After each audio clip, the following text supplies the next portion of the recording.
Արցախի բանակի առաջապահ ստորաբաժանումները շփման գծի արևելյան ուղղությամբ դիմել են պատժիչ գործողությունների։ Ոչնչացրել են հակառակորդի 2 դիրք և 1 մարդատար մեքենա։ Նույն ուղղությամբ, բայց մեկ այլ հատվածում հայ դիրքապահները խփել են հակառակորդի առնվազն 2 զինվոր։ Պաշտպանության բանակի ստորաբաժանումները շարունակում են վերահսկել ամբողջ առաջնագիծը։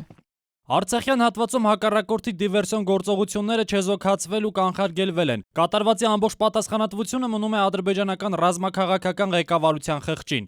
Հյուսիս-արևելյան ուղղությամբ Տավուշում հակառակորդի վերջին դիվերսիաներից մեկի ժամանակ վիրավորված զինծառայող Հովհաննես Ավանեսյանին դարձյալ վիրահատել են։ Վիճակը չէր կայունացել, բայց բժիշկների գնահատմամբ ողնուղեղի վիրահատությունն անհրաժեշտություն էր։ Վնասված է եղել զինծառայողի ողնուղեղը։ Հնարավոր է Հովհաննեսը այլևս չքայլի։ Վիճակը մնում է ծանր կայ։ Ստորին վերջույթների պարեզ առաջացնում։ Քանի որ հրաշքներն են լինում, մենք հիմա ոչինչ չենք կարող ասել։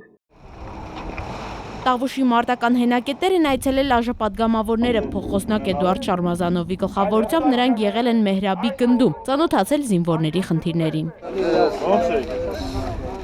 Տավուշի սահմանամերձ համայնքներում գործիմնելու նպատակով Ռուսաստանից Հայաստան կգան հայ գործարարներ։ Ծրագրի մասին գյուղացիներին պատմեց դաշնակցական պատգամավոր Արծվիկ Մինասյանը։ Գործարարներին ոգևորել է այդ համայնքներում հարկերից ազատ գործունեությունը։ Նախատեսվում է հիմնել տրիկոտաժի արտադրություն 500 աշխատատեղով։